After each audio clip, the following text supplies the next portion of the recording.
Hello again, everybody. Hope you're having a good start to your week. Have you looked at your grocery bill lately? Have you taken a good close look at it? They just keep going up and up, and not just groceries, a lot of things. Seems like everything, right? But I wanted to concentrate on the food shortages that we could be seeing or already seeing, and the prices that are just skyrocketing that are affecting you already, or could be really impacting you more so in the next few weeks to months.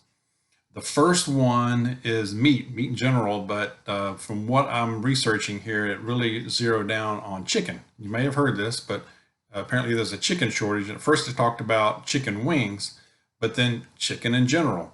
So it did talk about several reasons for this. The first one was that the chicken sandwich craze that you might remember, and it's still going on. But about a year ago, the Popeyes and Chick-fil-A had a big battle going between who had the best chicken sandwich, and they were both very popular. And Popeyes was so popular that they ran out. You might remember that it was a big deal. The media whipped it up, and so that just increased demand a lot. So that's one reason. The other reason is these poultry plants are trying to recover and just get back going from the pandemic. So they're having trouble getting their labor, their workforce back in full force. So they had to lay off people during the pandemic. People are on unemployment. Unemployment keeps getting extended. So they're really having trouble getting people back in there. Uh, so that's another reason. And so another thing was the winter storm. So you might remember back in February, the big freeze that covered, seemed like all of Texas. And it just knocked down poultry plants and just put them out of commission for a while. They had power outages, and it wasn't just only Texas. Texas had a lot of the media about this, but Arkansas, Oklahoma, Louisiana, and Mississippi were also greatly affected. And that's a lot of poultry country right there. A lot of poultry plants were disrupted then. Have you ever driven by a poultry truck that's has all these chickens on it, it's going to the plant? See all those white feathers flying everywhere? They've got some around here where I live, and sometimes when I'm going into work, I see them. Not too long ago, I pulled up beside one when at a stoplight, and I looked over, see all those chickens in there, packed in there. Just makes you think, you know. I just looked at them, but it made me not want chicken for a little bit. But then, I don't know, a few days later, I went to Chick-fil-A. I guess it's gone. So, but anyway, I digress. So those three reasons. So the chicken battle, the chicken sandwich battle, labor shortage, winter storms. So that's those three big reasons right there. So high demand too. There's other items as well. It seems like everything. I mean, produce. I see it, but in the stores, of course. But the prices seem like they've almost doubled on that stuff, and it's not that good. It's just hit and miss. Some of it's good, some of it's not. It doesn't seem fresh, or it seems like it looks good, but then after a day, it's not very. Just spoils. Okay, so I've noticed the difference there. I saw one article that said that Texas Roadhouse, the popular, supposed to be the number one steak restaurant in the United States overall, is raising their prices 3 to 5%. They say the main reason for that is, of course, the meat, of course, going up, and then the wage increase for workers. They're having to pay, getting workers back in the mix, and having to pay them a little more. Okay, retaining their workforce, and the demand is up now, so more so than it was during the pandemic. Other items that are increasing in price and could be a shortage is your common household goods, anything from diapers to toilet paper, packaged goods, anything that requires handling or processing.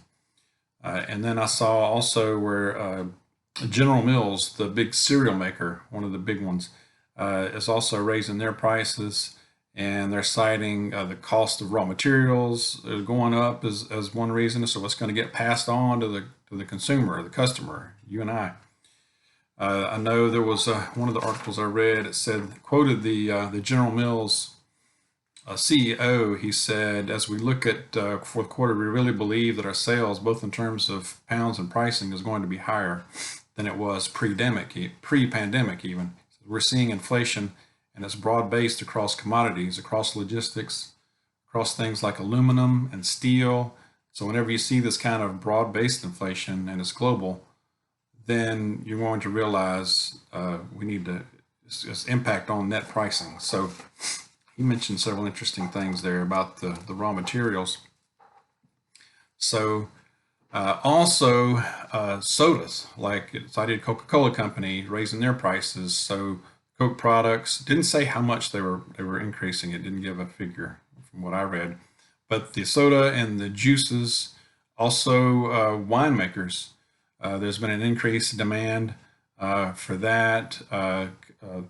Here, as we're seems like we're coming out of the pandemic more and more, and things are opening up more. They're anticipating celebrations, I guess, more so as far as defeating the virus.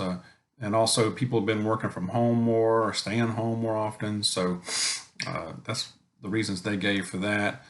Coffee beans have gone up 33% as far as cost. And raw sugar as far as in the processing and making that stuff. So, and also just the high demand. I mean, the pandemic led to record coffee consumption at homes, from what one of them said. But I don't know. I mean, whenever I drive by Starbucks, it looks as crowded as it always does. And I'm not a Starbucks drinker, but I try to avoid even getting near them. I mean, the lines run around, the drive-through lines run around and snake all the way out. Looks like a Chick-fil-A almost, but I don't know what they put in that stuff, by the way, but it must be addictive. It's too expensive for me. I don't drink that. So those are just some of the things that I ran across as far as that could be shortages or already are kind of getting short. And then so this is driving up the prices. So how do we prep? How do we prepare for that and mitigate it? So I mentioned some of these before, but stock up on what you can right now. I mean, get the protein, stock up on your canned meats, canned chicken, peanut butter, protein where you can. Eat less, eat out less. I know we're trying to do that here. Less soda, we don't drink a lot of soda here, anyway, but we're just trying to buy less of it so we don't drink it. And grow what you can, if you've got a garden, really work it and get as much out of it as you can. It's not too late to go ahead and plant more. Plant as much as you can and much as you can handle. It takes time to do that. I know.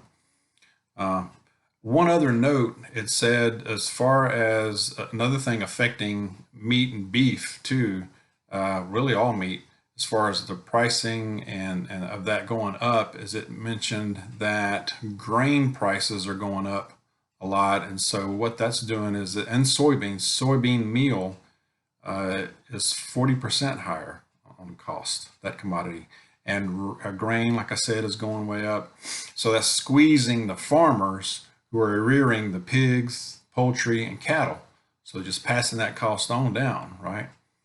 So that was an interesting little part that I read. So and so that'll eventually, like I said, it'll hit the grocery stores. There may be a little lag time, but it'll start hitting the retail part where we're buying it. So again, prep as much as you can on this.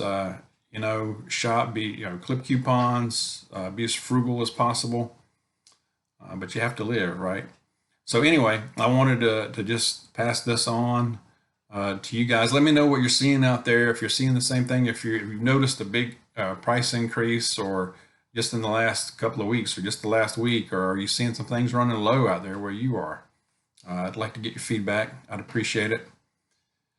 Anyway, have a good day or evening, and God bless you. I'll see you soon.